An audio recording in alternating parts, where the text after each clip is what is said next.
మాటలు నమ్మి పిల్లల్ని కంటే ఆ పిల్లలకి మీరు రేట్లు కంట్రోల్ చేస్తున్నారా?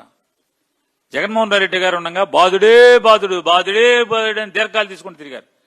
జగన్మోహన్ రెడ్డి గారు ఉన్నప్పుడు ఇంటి సరుకుల రేట్లు ఎంత, పాల రేట్ ఎంత లీటర్, ఇవాళ ఎంత, ఇంటి సరుకులు ఎంత ఆ రోజు, ఇవాళ ఎంత, ఆ రోజు కరెంటు బిల్లు ఎంత, ఇవాళ కరెంటు బిల్లు ఎంత కట్టాల్సింది, ఎంత కడుతున్నారు, చదువులు ఫీజులు ఎంత, ఫీజు రీయింబర్స్మెంట్ ఎవరు, మీరు నయా పైసా ఫీజు రీయింబర్స్మెంట్ ఎవరు, మరి ఎలా చదివించాలి రేపొద్దున పిల్లలందరినీ?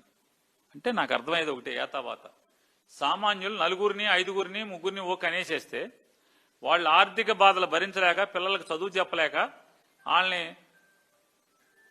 వానాకాలం చదువులు చదివించి 10వ క్లాసు ఇంటర్మీడియట్తో ఆపేస్తే, అంటే నాకు అర్థమైందంటే మీ డబ్బున్నోళ్ళ ఇళ్లలో ఇవాళ పనోళ్ళు తక్కువగా దొరుకుతున్నట్టున్నారు. సర్వీస్ సెక్టార్ కింద మీకు మనుషులు దొరకట్లా, జీతానికి పనిచేయటానికి తక్కువ జీతానికి పనిచేయటానికి మనుషులు దొరకట్లేదు మీ డబ్బున్నోళ్ళకని నాకు అర్థమైంది. అందుకోసమని మీ డబ్బున్నోళ్ళందరి కోసం జనాల్ని మనుషుల్ని ఎక్కువ కనమంటున్నారు.